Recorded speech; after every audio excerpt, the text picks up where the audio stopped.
A disjointed, sloppy effort here from the Knicks in Game 4 in Indianapolis. Now they go home with a 3-1 series deficit in the Eastern Conference Finals. Knicks 17 turnovers here in Game 4. Pacers scoring 20 points off of those turnovers. Pacers, they like to run. They like to get out in transition. The Knicks helped them do that with those turnovers. Some live ball turnovers.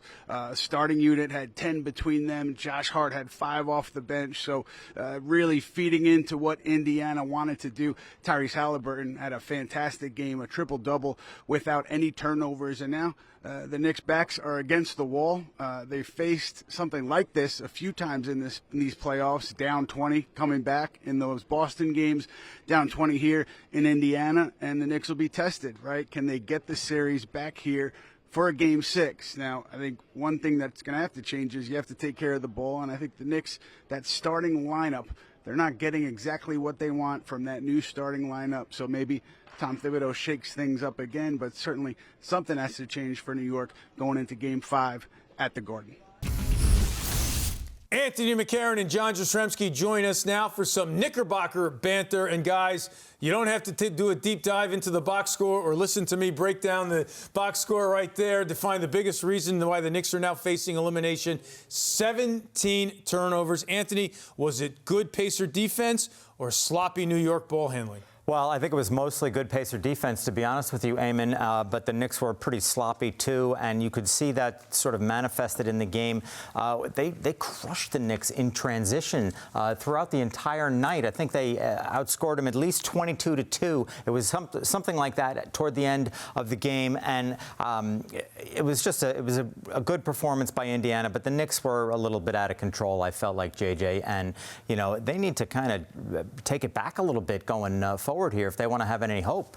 For a team down 2-1 in the series, needing their best game of the season to get this even up at 2 apiece, you didn't get that. Way too many unforced errors. I mean, we're talking about 17 turnovers. That's completely unacceptable. Josh Hart had 5, 6. And how many instances did the Knicks turn the basketball over because they couldn't finish around the rim? They didn't go up strong enough around the rim. Yes, Indiana was chippy. Yes, they tried to get in their way. But for a team that should have been, in theory, the more desperate team, there was a sense of desperation lacking. I mean, they go and give up 40-something points in the first quarter. They give up 130 points in the game, and they turn the basketball over as much as they did. When you add all of that up, how can you honestly expect to go and win in Indiana when they have been so good in that building all season long? Yeah, no doubt about that. Anthony alluded to it. Pace has been the theme for the whole series. JJ, Indiana was really able to pick it up a notch and really torch the Knicks late in every quarter. Yeah, that's Tyrese Halliburton. Tyrese Halliburton, hands down, no questions asked, was the best player on the floor tonight because he was able to get his team into the offense, into the flow. I mean, he had a triple-double. He went for 30 and 15. He did not turn the basketball over, and it was basically the conductor of the Indiana Pacers offense. Knicks had no answer for that. And what you're seeing in this series, and it's really problematic as far as pace is concerned, as great as Jalen Brunson and Karl Anthony Towns are, they're tremendous offensive players. You're seeing the limitations of those two guys who are not good defenders getting torched because they're getting screened. The Pacers are going after them. It's helping them play their style of basketball.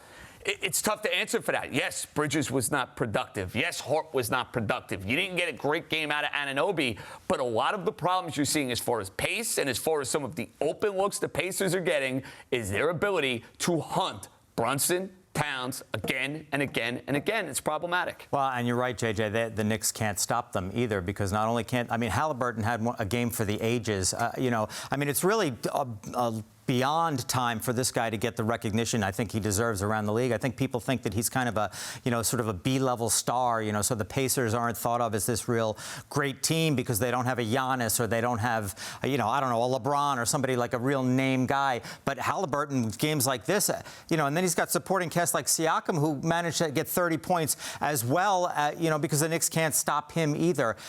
Look, they've got a lot of work cut out for them in Game 5 if they want to stick around in this series.